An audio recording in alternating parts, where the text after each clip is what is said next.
मैं गीता रानी, मेरे YouTube channel धार्मिक सोच में आपका स्वागत है।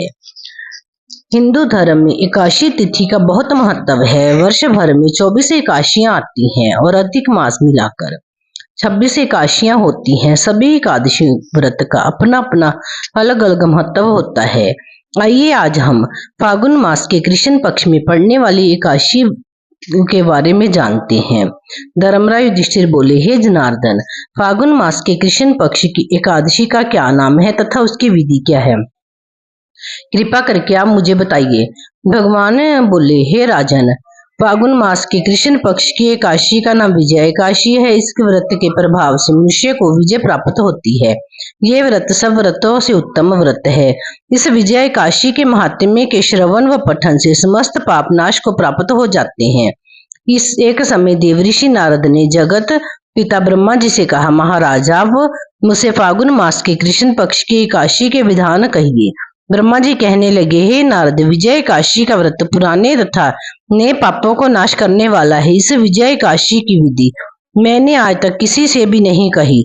यह समस्त मनुष्यों को विजय प्रदान करती है। त्रेता युग में मर्यादा पुरुषोत्तम श्री रामचंद्र जी को जब 14 वर्ष का वनवास हो गया, तब वे श्री लक्ष्मण तथा सीता जी सहित पंचवटी में निवास करने लगे। वहां पर दुष्ट रावण ने जब सीता जी का हरण किया, तब इस समाचार से श्री रामचंद्र जी तथा लक्ष्मण जी अत्यंत व्याकुल हुए और सीता जी की खोज में चल दिए। घूमते घूमते जब वे मरणासन जटायु के पास पहुंचे, तो जटायु उन्हें सीता जी का वृतांत सुनाकर स्वर्गलोक को चला गया। कुछ आगे जाकर उनकी सुग्रीव से मित्रता हुई और बाली का वध किया। हनुमान जी ने लंका में जाकर सीता जी का पता लगाया और उनसे श्री रामचंद्र जी और सुग्रीव की मित्रता का वर्णन किया। वहां से लौटकर हनुमान जी ने भगवान राम के पास आकर सब समाचार कहे। श्री वानर सेना सहित लंका को प्रस्थान किया। जब श्री रामचंद्र जी समुद्र के किनारे पहुंचे, तब उन्होंने मगरमच्छ आदि से युक्त उस अगाध समुद्र को देखकर लक्ष्मण जी से कहा, इस समुद्र को हम किस प्रकार पार कर सकेंगे? श्री लक्ष्मण जी ने कहा, हे प्राण पुरुषोत्तम, आप आदि पुरुष हैं, सब कुछ जानते हैं। यहाँ से आधा योजन दूर पर कुमारी द्वीप में वाकदलभ्य नाम के मुनि रहते हैं। उन्होंने अनेक ब्रह्म देखे हैं। आप उनके पास जाकर इसका उपाय पूछे। लक्ष्मण जी के इस प्रकार वचन सुनकर श्री रामचंद्र जी ऋषि के पास गए और उनको प्रणाम करके बैठ गए। मुनि ने भी उनको मनुष्य रूप धारण किए हुए पुराण पुरुषोत्तम समझकर उनसे पूछा कि हे राम, आपका आना कैसे हुआ? श्री रामचंद्र जी कहने लगे कि हे ऋषि, मैं अपनी सेना सहित यहाँ आया हूँ और राक्षसों को जीतने के लिए लंका जा रहा हूँ। आप कृपा करके समुद्र पार करने का कोई उपाय बतलाइए।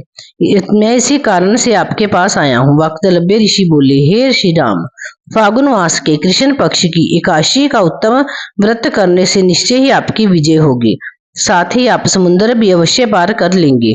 इस व्रत की विधि ये है कि दशमी के दिन स्वर्ण, चांदी, तांबा या मिट्टी का एक घड़ा बनाएं। उस घड़े को जल से भरकर तथा 5 पल्लव रख वेदिका पर स्थापित करें। उस घड़े के नीचे सतनाजा और ऊपर जौ रखें। इस पर श्री नारायण भगवान का स्वर्ण की मूर्ति स्थापित करें। एकादशी के दिन स्नान आदि से निवृत्त होकर धूप, दीप, नैवेद्य, नारियल आदि से भगवान की पूजन करें। तत्पश्चात घड़े के सामने बैठकर दिन व्यतीत करें और रात्रि को भी उसी प्रकार बैठे रहकर जागरण करें। द्वादशी के दिन नित्य नियम से निवृत्त होकर उस घड़े को ब्राह्मण को दे दें। हे राम, यदि तुम इस व्रत को सेनापतियों सहित करोगे तो तुम्हारी विजय अवश्य होगी। श्री रामचंद्र जी ने ऋषि के कथन अनुसार इस व्रत को किया और इसके प्रभाव से दैत्यों पर विजय पाई।